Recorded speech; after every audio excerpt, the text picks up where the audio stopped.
This segment of DelmarvaLife is brought to you by For All Seasons Behavioral Health and Rape Crisis Center. The winter blues. Others simply notice that around this time they have less energy. Maybe they're sleeping too much, or they're just finding that they're losing interest in their usual activities. However you want to categorize it, those feelings exist for a huge portion of the population when the skies get gray and the air gets cold. Seasonal affective disorder can be a confusing topic, especially since it might seem silly that just because the weather isn't bright and sunny, we stop being that way too. But there's plenty of science and psychology behind this theory. And with me now to bring a little clarity to the situation is Beth Anne Dorman. She is a CEO of For All Seasons. Thanks for being with us today, Beth Anne. Sure thing. Good to be with you. Yeah, absolutely. So I kind of just touched a little bit on some of the symptoms people might be feeling this time of year. What are the other common feelings with seasonal affective disorder? You know, it's the ongoing feeling of low energy. It sort of saps the love for life. You may feel like you don't want to go out as often. It might be a struggle to, when there's plans in the evening as it gets darker sooner, have that feeling of I don't want to go anywhere. So it's really, it is something to be paid attention to because it's something that a lot of us feel. Absolutely. And why does it happen in accordance with the changing seasons? Typically, seasonal affective disorder begins in the fall and it starts to really move out as we come into springtime. And so you think about the fact that you have daylight savings for many, states in the country.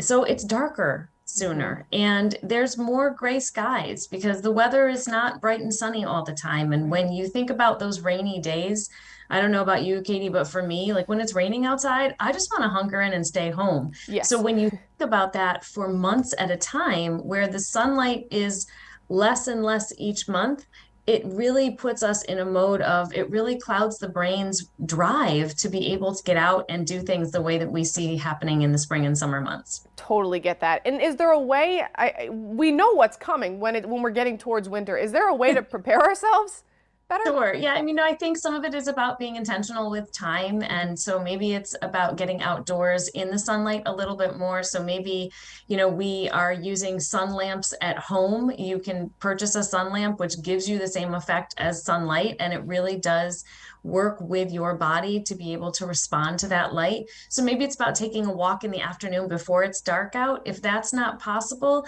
then it's still about moving in a different way. So maybe it's making sure that even though it's dark, you're still being able to connect with people. Maybe you take a walk with a friend than being by yourself. Yeah, now you touched on a question I was going to ask you, which is about socializing with other people. That I'm sure has to help a ton, right? Absolutely. And so we want to be mindful that some people who are introverts are not driven to do a lot of socialization with people. And so it may be a heavier lift for folks who are thinking on a sunny day, I just want to stay home. And so it's really about trying to figure out what soothes that soul during these times, because part of it is looking forward to something. For me, Katie, it might be sitting by the water, even though it's cold. That might be something that I need to hear the waves crashing. For somebody else, it might be going to the gym in the morning and meeting a friend and walking on a treadmill. For others, it might be a book club. But really, it's about the structure and activities that we can look forward to. So it helps us connect with folks during this season where it can be more difficult to feel that vibrant sunlight that we are used to in the spring and summer months. For some people, is it about adjusting their sleep schedule? Oh, that for sure.